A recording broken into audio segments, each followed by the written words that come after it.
Direktorat Tindak Pidana Ekonomi Khusus Bareskrim Polri mengungkap skandal besar dugaan tindak pidana pencucian uang atau TPPU hasil pertambangan emas tanpa izin. Kasus ini bermula dari aktivitas tambang emas ilegal di wilayah Kalimantan yang hasilnya diduga dialirkan ke Jawa Timur untuk dikelola oleh jaringan penampung. Kapolri Jenderal Listio Sigit Prabowo menegaskan, kepolisian akan menindak tegas seluruh pihak yang terlibat dalam jaringan ini tanpa terkecuali. Jadi intinya kita meminta untuk Bareskrim menelusuri dan menindak tegas siapapun yang terlibat. Kronologi perindakan fisik secara masif dimulai pada Kamis 19 Februari 2026 saat tim Bareskrim menggerebek sebuah rumah di Jalan Tampomas nomor 3, Surabaya, Jawa Timur. Rumah tersebut diduga kuat merupakan lokasi untuk menampung, mengolah, hingga memurnikan emas yang bersumber dari aktivitas tambang ilegal di Kalimantan. Penggeledahan di lokasi ini berlangsung secara intensif selama 8 jam untuk mengumpulkan bukti-bukti keterkaitan pemilik rumah dengan jaringan tambang tanpa izin.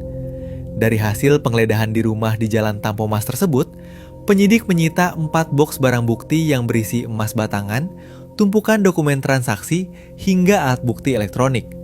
Temuan ini menjadi bukti krusial bahwa emas hasil tambang ilegal diproses sedemikian rupa agar tampak seperti produk yang sah sebelum dilempar ke pasar. Barang bukti emas batangan tersebut diduga merupakan bentuk akhir dari pemurnian emas mentah yang masuk ke Jawa Timur secara ilegal.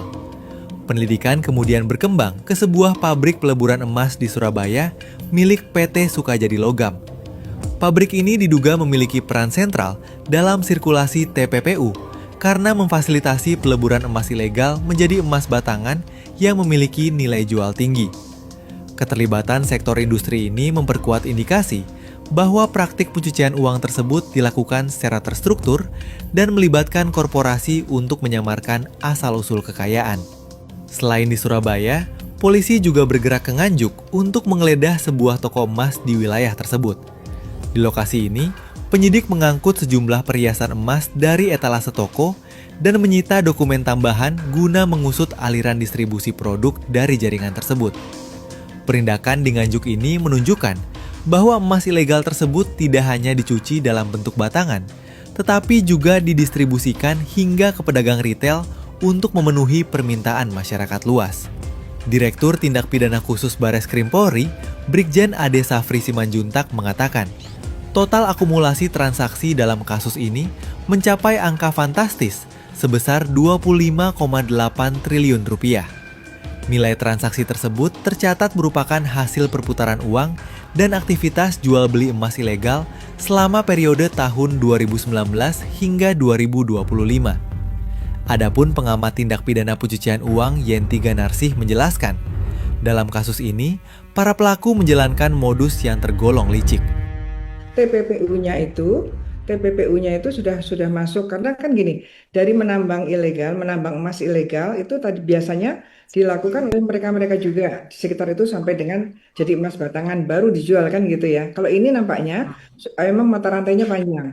Artinya kalau panjang itu bagi kita adalah nanti yang kena TPPU akan panjang gitu. Jadi hasil penambangan emas kan dilakukan emas yang mungkin belum diolah ya, tadi kan gitu ya, emas yang belum diolah.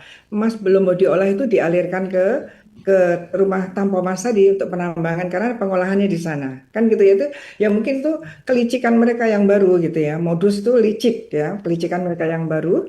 Nah, disitulah peran jadi TPPU-nya tuh maju. Jadi setelah berhasil jadi emas ilegal yang belum diolah, itu dulu belum dialirkan, kok sekarang udah dialirkan mungkin menghindari penegak hukum kan. Dalam perkara ini, para pelaku diduga melanggar pasal berlapis, yakni tindak pidana asal terkait Undang-Undang Minerba karena melakukan pertambangan tanpa izin di Kalimantan.